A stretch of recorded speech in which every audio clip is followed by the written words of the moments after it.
Okay, इसको दोबारा एक दफे स्टार्ट करते हैं, ठीक है। अच्छा, अब अच्छा, जैसे मैंने आपको ये बताया कि इसके अंदर आप जो है वो डिस्प्ले फ्लेक्स से आप इसको सेंटर लाइन कर सकते हैं, डिस्प्ले फ्लेक्स से आप इसको एक लाइन के अंदर कर सकते हैं, और उसके बाद आप जस्टिफाई कंटेंट से आप इसको सेंटर लाइन कर सकते हैं, ठीक है, हॉरिजॉन्टली। अच्छा, अब मैं आपको बताता हूँ कि इसके अंदर आप जो है इसके अंदर आप जो है प्रोडक्ट्स के ऊपर माउस होवर किस तरीके से बनाएंगे, ठीक है। अच्छा, अगर आपको याद हो, कल की क्लास के अंदर मैंने कल के सेशन के अंदर मैंने आपको बताया था कि जब आप पोजीशन एब्सोल्यूट जब आप अप्लाई करते हैं तो वो आपकी जो डिव है वो आपकी पेरेंट पेरेंट जो उसका टैग होता है, जो रिलेटिव टैग होता है, उसके हिसाब से वो अपनी पोजीशन को सेट करता है, ठीक है। अच्छा, इसको मैंने जो यूएल एल आई के अंदर जो मैंने रखा था, कि उसका रीजन ये था कि मेरे पास यहाँ पर हर एल आई का अपना पेरेंट है, ठीक है। तो ये इसका सबसे बड़ा रीजन था इसको यूएल और एल आई के अंदर रखने का। आप चाहें तो इसको यूएल एल आई के बजाय आप इसको डिव के अंदर भी रख सकते हैं, लेकिन बेस्ट प्रैक्टिस ये होती है कि आप हर एक अटैक जो आपका है वो एक पेरेंट के अंदर होना चाहिए, ताकि आप इसके अंदर आसानी से अपने ड्रॉप डाउन वगैरह क्रिएट कर सकें। क्योंकि ड्रॉप डाउन क्रिएट करने के लिए जो आपके पास ड्रॉप डाउन का जो आपके पास बॉक्स होता है, फॉर एग्जांपल जो आपके पास ये वाला बॉक्स है, इस बॉक्स को आपको एब्सोल्यूट की पोजीशन आपको अप्लाई करनी पड़ेगी इस बॉक्स के ऊपर, ठीक है। और इस बॉक्स के ऊपर एब्सोल्यूट की पोजीशन अप्लाई करने के लिए इसको आपको किसी ना किसी पेरेंट के अंदर आपको डालना पड़ेगा, ठीक है। अच्छा, अब इस बॉक्स को आपको क्या करना है, इस बॉक्स को आपको अलाइन करना है, इस प्रोडक्ट के सेंटर अलाइन करना है, या फिर आपको इस प्रोडक्ट के लेफ्ट अलाइन करना है। फॉर एग्जांपल, अगर आप इस बॉक्स को इस तरीके से अगर आप अलाइन करते हैं तो इसका मतलब ये है कि आप जब प्रोडक्ट्स पे माउस ओवर करेंगे तो ये प्रोडक्ट्स के नीचे आएगा, और जब आप इसको क्रिएटर्स के ऊपर माउस ओवर करेंगे तो ये क्रिएटर्स के नीचे आएगा, इस तरीके से, ठीक है। तो इसको करने के लिए आपको क्या करना पड़ेगा, आपको ये करना पड़ेगा कि जो आपके पास ये वाली जो एल आई आपके पास है, ये जो आपके पास लिस्ट आइटम है ये वाला, इस लिस्ट आइटम के अंदर आपको ये वाला मेन्यू क्रिएट करना पड़ेगा। अब ये फॉर एग्जांपल ये जो हमारे पास जो प्रोडक्ट्स का मेन्यू है, इस प्रोडक्ट के मेन्यू के अंदर आपको ये क्रिएट करना पड़ेगा। तो इसका ये मतलब है कि जो ये वाला जो लिस्ट आइटम है आपके पास, ये वाला लिस्ट आइटम इसका रेलिवेंट होगा, इसका रिलेटिव होगा, तब जाके आप इसकी पोजीशन एब्सोल्यूट सेट करेंगे तो इसके लिस्ट आइटम के हिसाब से इसकी पोजीशन आपकी सेट होगी, ठीक है। स्पेशली जो इसकी जो लेफ्ट पोजीशन है, वो लेफ्ट पोजीशन आपकी यहाँ पर नहीं आ रही है, ठीक है। फॉर एग्जांपल, आप माउस प्रोडक्ट्स पे माउस ओवर करेंगे तो इसकी लेफ्ट पोजीशन ये नहीं होनी चाहिए, क्योंकि ये वाला जो पेरेंट है आपका, ये पेरेंट इस ये पेरेंट इसका रेलिवेंट नहीं होना चाहिए प्रोडक्ट का। इसका जो रेलिवेंट होना चाहिए वो होना चाहिए आपके पास प्रोडक्ट का जो लिस्ट आइटम है वो इसका रेलिवेंट होना चाहिए, ठीक है। तो इसके लिए आप क्या करते हैं, इसके लिए आप इसको एक टैग के अंदर रखते हैं। इसका मतलब ये है कि फॉर एग्जांपल, अगर आपको प्रोडक्ट्स के अंदर अगर आपको अपना मेन्यू बनाना है तो वो आप इजीली एल आई के अंदर आप अपने ड्रॉप डाउन मेन्यू को आसानी से बना सकते हैं। फॉर एग्जांपल, मैं यहाँ पे बनाता हूँ डिव एक क्लास में दे देता हूँ, और इसको मैं क्लास अप्लाई कर देता हूँ ड्रॉप डाउन, ठीक है। और इसके अंदर मैं बनाता हूँ एक और यूएल और एल आई, ठीक है। या इसको मैं डिफ के अंदर कर देता हूँ फॉर नाउ, ठीक है। बाद में मैं आपको समझाऊंगा कि इसको मैं यूएल एल आई के अंदर अगर मैं करना चाहूँ तो कैसे करूंगा, और मैं यहाँ पे क्यों नहीं कर रहा, उसका रीजन मैं आपको नेक्स्ट सेशन के अंदर बताता हूँ। लेकिन इस सेशन के अंदर हम इसको कंप्लीट करने की कोशिश करते हैं, ठीक है। अच्छा, अब यहाँ पे मैंने जो बताया है वो मैंने बताया है, ये वाला जो मेरे पास लिस्ट आइटम है प्रोडक्ट्स का, इस प्रोडक्ट के अंदर मुझे अपने 4 मेन्यूज और बनाने हैं, जिसके अंदर मेरे पास जो एक मेन्यू है वो है मेरे पास ए एच रेफ, ठीक है। ये भी मेरा लिंक होगा, और ये लिंक होगा मेरे पास फॉर एग्जाम्पल प्रोडक्ट 1। इसी तरह से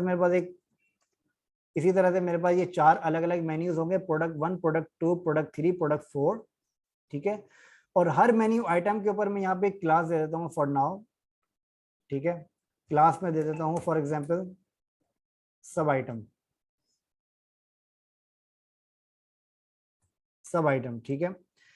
मैंने क्या किया, मैंने यहाँ पर जो मेरा एक लिस्ट आइटम है जो कि मेरा प्रोडक्ट्स था, इस प्रोडक्ट के अंदर मैंने क्या किया, मैंने एक ड्रॉप डाउन बनाया। अच्छा, ये बात ध्यान में रखिएगा कि जो मैंने ड्रॉप डाउन बनाया है वो ड्रॉप डाउन मैंने ए एच रेफ के बाहर बनाया है, ए एच रेफ के अंदर यहाँ पर नहीं बनाया मैंने, ठीक है।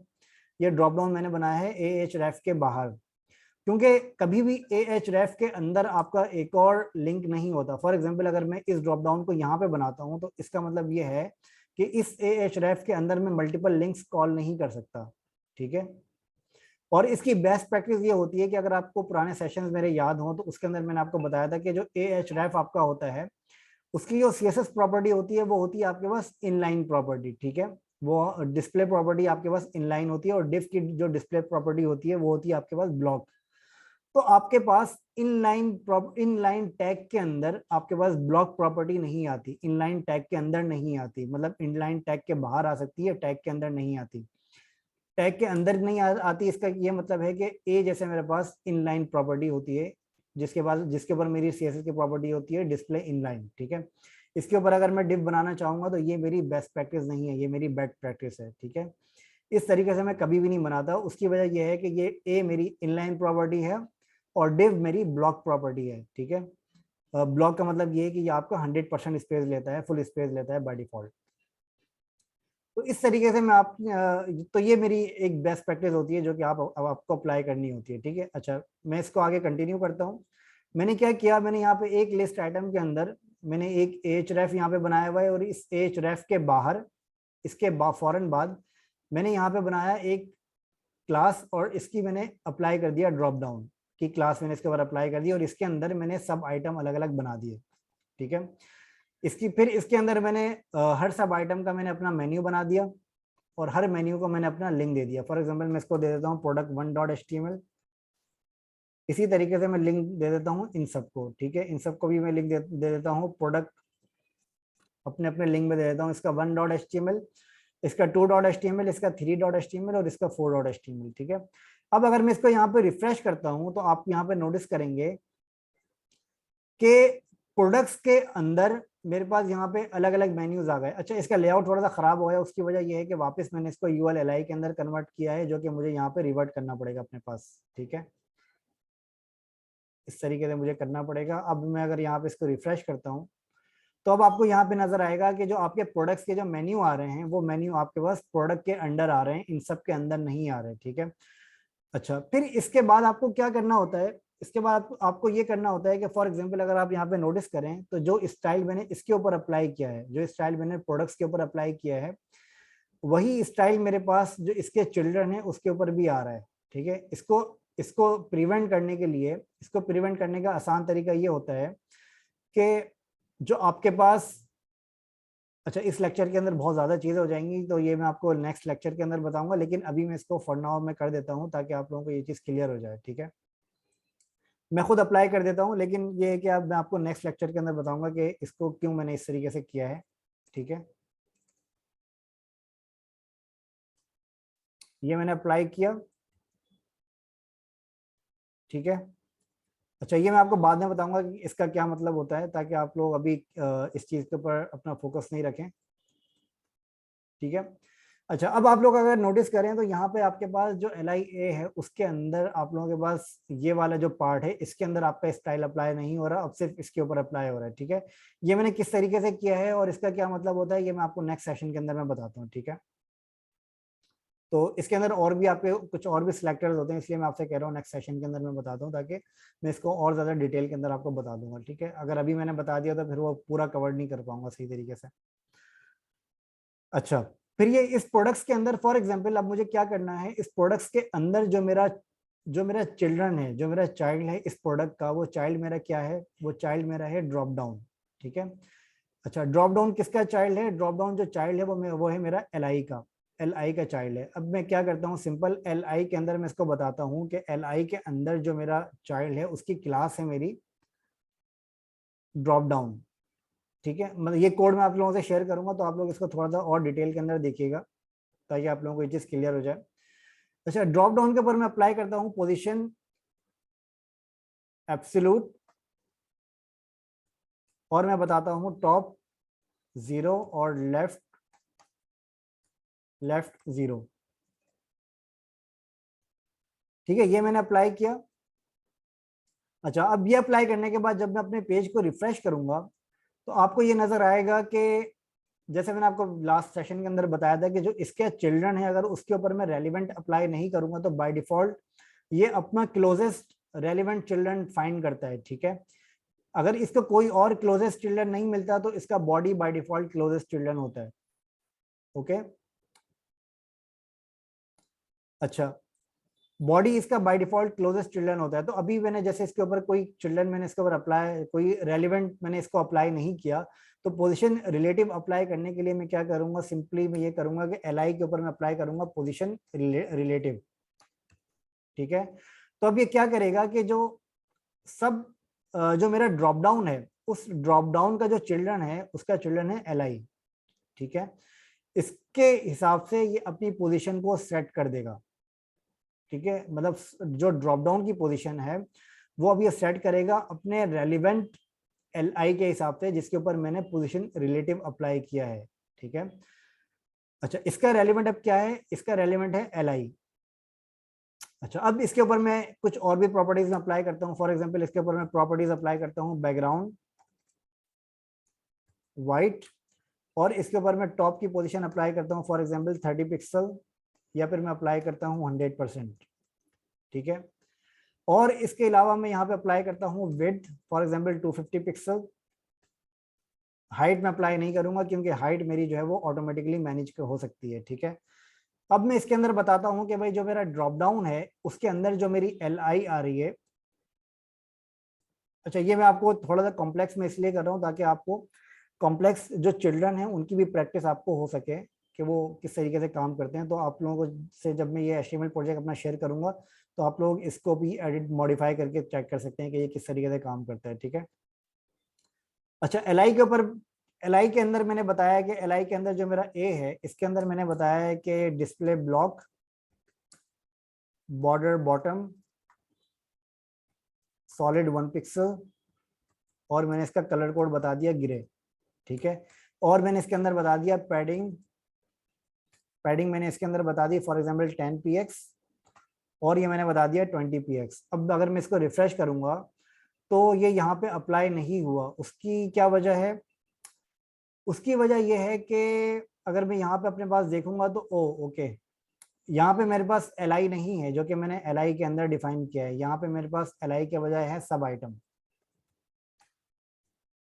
ठीक है। मैंने बताया सब आइटम, और सब आइटम के ऊपर मैंने बताया कि एल ए है और उसके ऊपर बॉर्डर बॉटम अप्लाई हो जाए, और पैडिंग जो है वो आपकी 10 पिक्सल और 20 पिक्सल अप्लाई हो जाए। अब आपको जो इसका अब आपको जो इसका नजर आ रहा है वो आपको पैडिंग हर एल के हर ए के ऊपर, जो आपके पास नेव के अंदर यूएल, यूएल के अंदर एल, फिर एल के अंदर ड्रॉप डाउन, फिर ड्रॉप डाउन के अंदर सब आइटम, फिर सब आइटम के अंदर ए।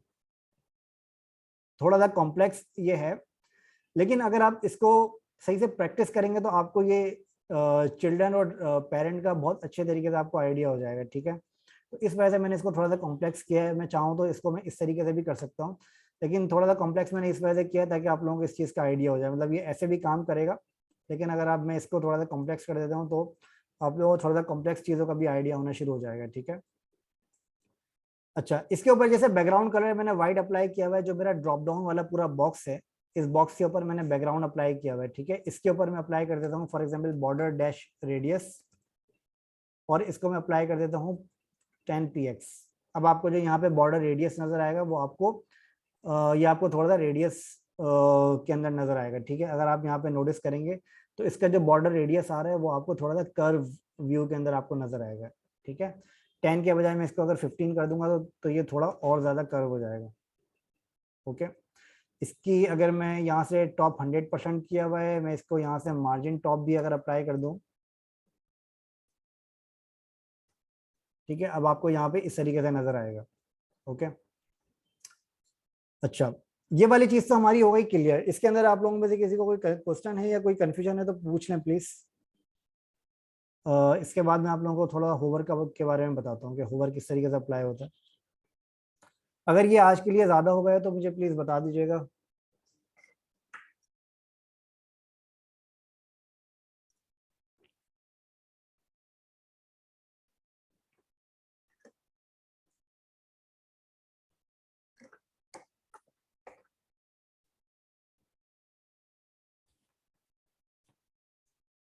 जी, all clear.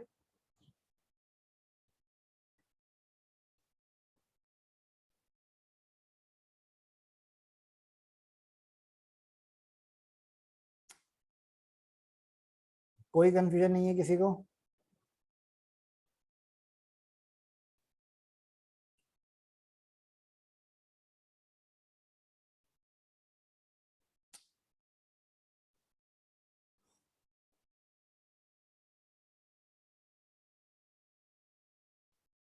Okay, thank you. ठीक है, तो इसको थोड़ा और आगे लेके चलता हूं मैं। अच्छा, अब फॉर एग्जांपल होवर समझाने के लिए सबसे पहले मैं बहुत सिंपल चीज के ऊपर होवर अप्लाई करता हूँ, फिर उसके बाद मैं आपको इसके बारे में समझाता हूँ कि इसके ऊपर होवर कैसे अप्लाई होगा। ठीक है?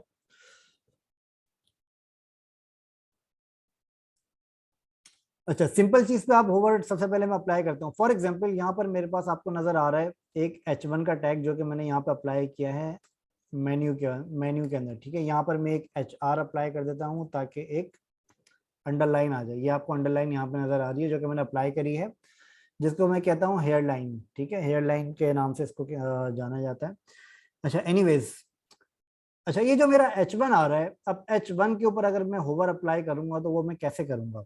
ठीक है, फॉर एग्जांपल अभी जो इसका आपको कलर नजर आ रहा है वो आपको ब्लैक कलर नजर आ रहा है। ठीक है, इसको सबसे पहले मैं इसको इसके ऊपर थोड़ा सा मैं स्टाइल अप्लाई करता हूँ। सबसे पहले मैं क्या करता हूँ, H1 का टैग मैं यहाँ पे लगाता हूँ और इसको मैं बताता हूँ टेक्स्ट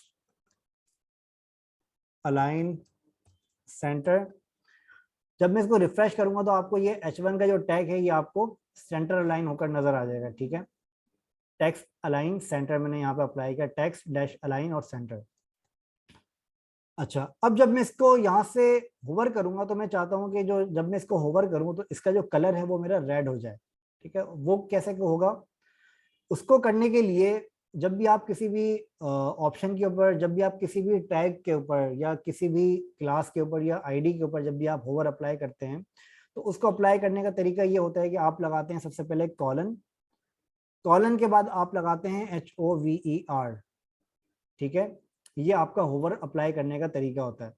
लेकिन जब आप होवर अप्लाई करते हैं तो उसको आप हमेशा न्यू टैग के न्यू सिलेक्टर के तौर पे अप्लाई करते हैं, मतलब होवर आपका हमेशा नए सिलेक्टर के ऊपर अप्लाई होता है। ठीक है, फॉर एग्जांपल आप अगर H1 के ऊपर अगर अप्लाई करेंगे तो यहाँ पर भी अप्लाई हो जाएगा, लेकिन इसके अंदर जो आपका इफेक्ट है वो आपका सिर्फ होवर के ऊपर चलेगा, अदरवाइज वो नहीं चलेगा। अगर फॉर एग्जाम्पल अगर मैं आपको यहाँ पर होवर का इफेक्ट अगर मैं यहाँ पे लगा देता हूँ फॉर एग्जाम्पल, ठीक है, तो बाय डिफॉल्ट इसके ऊपर जो इसका स्टाइल है वो बाय डिफॉल्ट इसका स्टाइल लेफ्ट का, अगर आपको याद हो, अगर मैंने इसको सेंटर लाइन अगर मैं यहाँ पे हटा दूं इसका और मैं इसको रिफ्रेश करूं तो बाय डिफॉल्ट इसका स्टाइल जो है वो लेफ्ट अलाइन है। लेकिन मैंने क्या किया, मैंने सिंपल ये किया है कि मैंने इसके ऊपर बताया होवर करने के ऊपर इसका क्या स्टाइल होना चाहिए। होवर करने के ऊपर इसका स्टाइल हो जाना चाहिए टेक्स्ट अलाइन सेंटर।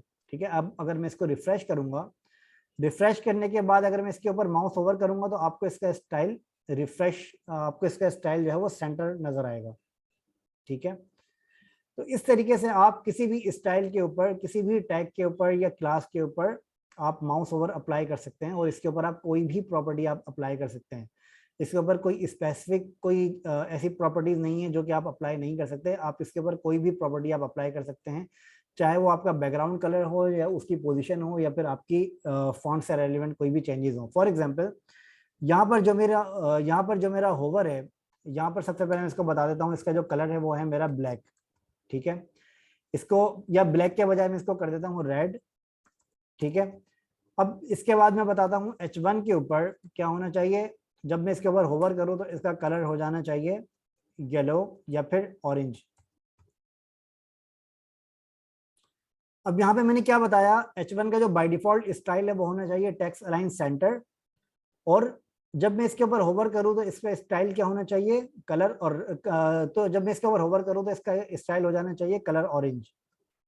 ठीक है, अब जब मैं इसको यहाँ पे रिफ्रेश करूंगा तो रिफ्रेश करने के बाद आपको यहाँ पे बाय डिफॉल्ट कलर नजर आ रहा है रेड, जो कि मैंने यहाँ पे रेड डिफाइन किया हुआ है। ठीक है, अब जैसे ही मैं इसके ऊपर होवर करूंगा तो आपको यहाँ पे इसका कलर नजर आएगा ऑरेंज। ठीक है,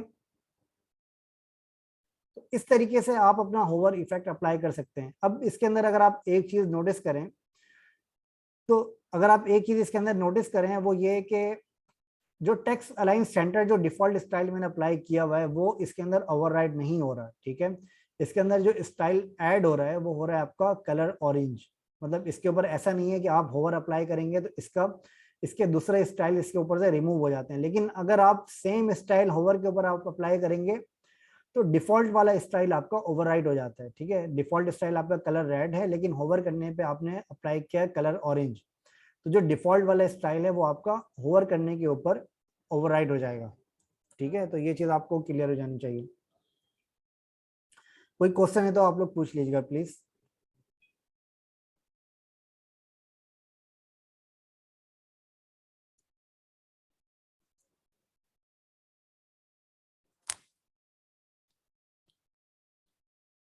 ओके, आगे चलते हैं।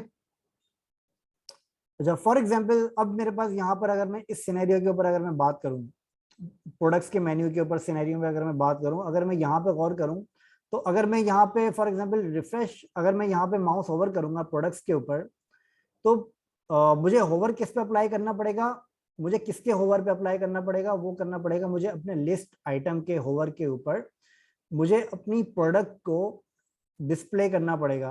बाय डिफॉल्ट इसकी प्रॉपर्टी क्या होगी, बाय डिफॉल्ट इसकी प्रॉपर्टी होगी डिस्प्ले नन फॉर एग्जांपल। ठीक है, अच्छा अब मैं यहाँ पे थोड़ा सा आपको स्टाइल अप्लाई करके दिखाता हूँ। बाय डिफॉल्ट जो आपका ड्रॉप डाउन आ रहा है वो आपका हाइड होता है। ठीक है, फॉर एग्जांपल मैं अपने ड्रॉप डाउन को यहाँ पे बता देता हूँ डिस्प्ले, मैं अपना ड्रॉप डाउन को यहाँ पे बता देता हूँ डिस्प्ले नन। ठीक है, अब अगर मैं इसको यहाँ पे रिफ्रेश करूंगा अपने पेज को, तो आपको यहाँ पे मेरा ड्रॉप डाउन हाइड हुआ हुआ नजर आएगा। ठीक है, अब मेरा ड्रॉप डाउन यहाँ पे नहीं आपको नजर आ रहा है, या अब आपका हिडन है। ठीक है, अगर मुझे ये डिस्प्ले करवाना है इसके होवर पे, तो मैं क्या करूंगा, मैं सिंपली ये करूंगा कि जो इस ड्रॉप डाउन का जो चाइल्ड है, चाइल्ड मेरा क्या है, LI। मैं क्या करूंगा, सिंपली मैं यहाँ पे इस स्टाइल को यहाँ पे कॉपी करूंगा, और यहाँ पे मैं बताऊंगा कि इस लिस्ट आइटम के होवर करने के ऊपर जो इसका जो चिल्ड्रन है ड्रॉप डाउन, उसकी प्रॉपर्टी क्या हो जानी चाहिए, उसकी प्रॉपर्टी हो जानी चाहिए डिस्प्ले ब्लॉक फॉर एग्जांपल। मैंने सिंपली क्या बताया, मैंने ये बताया कि जो मेरा LI, जो मेरा लिस्ट आइटम है, उसके ऊपर जब मैं होवर करूं, तो इस लिस्ट आइटम के अंदर जो इसका चाइल्ड है ड्रॉप डाउन, उसके ऊपर प्रॉपर्टी अप्लाई हो जानी चाहिए डिस्प्ले ब्लॉक। ठीक है, अब अगर मैं इसको यहाँ से रिफ्रेश करूंगा, रिफ्रेश करने के बाद मैं प्रोडक्ट्स के ऊपर माउस ओवर करूंगा, तो आपको यहाँ पे नजर आएगी मेरी प्रोडक्ट्स का ड्रॉप डाउन, जो कि जैसे ही मैं इसके ऊपर माउस ओवर करता हूँ तो मेरे पास यहाँ पे प्रोडक्ट्स का ड्रॉप डाउन यहाँ पे मेरे पास नजर आ जाता है। ठीक है, अच्छा जैसे ही मैं यहाँ पे बाहर माउस निकालता हूँ तो ये मेरा आउट हो जाता है। उसका क्या रीजन है, उसका रीजन ये है कि जो मेरा ड्रॉप डाउन है वो ड्रॉप डाउन मेरा LI के अंदर है। ठीक है, तो जैसे ही मैं इसके ऊपर माउस ओवर करता हूँ और यहाँ पे माउस लेकर आता हूँ, तो इसका मतलब ये है कि ये अभी भी मैं अपने लिस्ट आइटम के ऊपर मैंने माउस ओवर किया हुआ है, इस वजह से ये हाइड नहीं हुआ। ठीक है, क्योंकि क्योंकि जो मेरा लिस्ट आइटम का जो साइज है वो है मेरा, जो लिस्ट आइटम के अंदर जो मेरा टैग आ रहा है, उसका मतलब ये है कि जो लिस्ट आइटम के ऊपर माउस ओवर करूंगा तो इसका मतलब ये है कि उसके जो चाइल्ड है उसके ऊपर भी मैंने माउस ओवर किया हुआ है, इस वजह से वो यहाँ पर करने पे हाइड नहीं हो रहा। ठीक है, अगर मैं जैसे ही इससे बाहर निकालता हूँ तो इसका मतलब ये है कि अब मैंने लिस्ट आइटम से माउस आउट कर दिया, ताकि जिसकी वजह से ये अब हाइड हो जाता है। ये क्लियर है? इसके ऊपर अगर किसी को कोई क्वेश्चन है तो पूछ लें प्लीज। अस्सलाम वालेकुम सर। अच्छा वेलकम। सर, मुझे ये बताइएगा, ये जो आपने वर्ड लगाया डॉट, उसके बाद ये कोर्स पर लेकर आइएगा ज़रा स्क्रीन, जो कोड लिखा हुआ जी, है। जी सर। अच्छा, ये जो आपने इधर CSS में जो ये होवर अप्लाई किया, फिर उसके बाद डॉट लगकर ड्रॉप डाउन जो लिखा है, ये डॉट होवर के बाद डॉट ड्रॉप डाउन क्यों लिखा है, उससे पहले क्यों नहीं लिखा होवर से पहले? आप कह रहे हैं कि यहाँ पे क्यों नहीं लिखा है, ऐसे कह रहे हैं? जी जी, ये होवर यानी बिल्कुल ऐसे कह रहा हूँ। अच्छा देखें, होवर आपको वहां पे लिखना होता है जिसके ऊपर आप होवर करते हैं, समझ रहे हैं आप? मतलब अभी तो आपका drop down for example hide है बाय डिफॉल्ट, बाय डिफॉल्ट आपकी ये वाली पोजीशन है जिसके ऊपर आपको ड्रॉप डाउन नहीं नजर आ रहा है। जब आपका ड्रॉप डाउन नजर ही नहीं आ रहा है तो आप उसके ऊपर होवर कैसे करेंगे, राइट? आप जो माउस ओवर करेंगे, जब आप माउस लेकर जाएंगे, जो वो माउस आप ड्रॉप डाउन पे नहीं लेके जाएंगे, वो माउस आप लेकर जाएंगे इस मेन्यू आइटम के ऊपर, जिसके ऊपर माउस ओवर करने के ऊपर आपका ड्रॉप डाउन ओपन होगा। तो एक्चुअली जो टेक्निकली है वो आपको होवर जो आप अप्लाई कर रहे हैं वो आप इस मेन्यू आइटम के ऊपर आप अप्लाई कर रहे हैं, राइट? ठीक है सर, मुझे क्लियर होगी। यानी जो उसके क्लियर हो गया? पीछे जो उसका पूरा, जी जी, पीछे जो उसका पूरा लिंक लगा हुआ है, जैसे उसके ऊपर वो ओवर अप्लाई हो रहा है, देन ड्रॉप डाउन उसके बाद आ रहा है। Exactly right.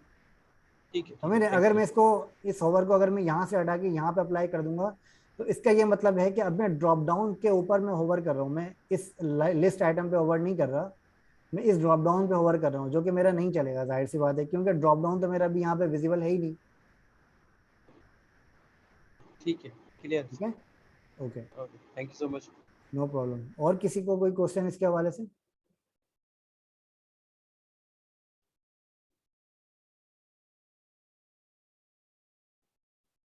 जी, सबको क्लियर है? ये ज्यादा तो नहीं हो गया, मतलब ये नॉर्मल है आज की सेशन के हिसाब से, या कुछ ज्यादा ही हो गया आज?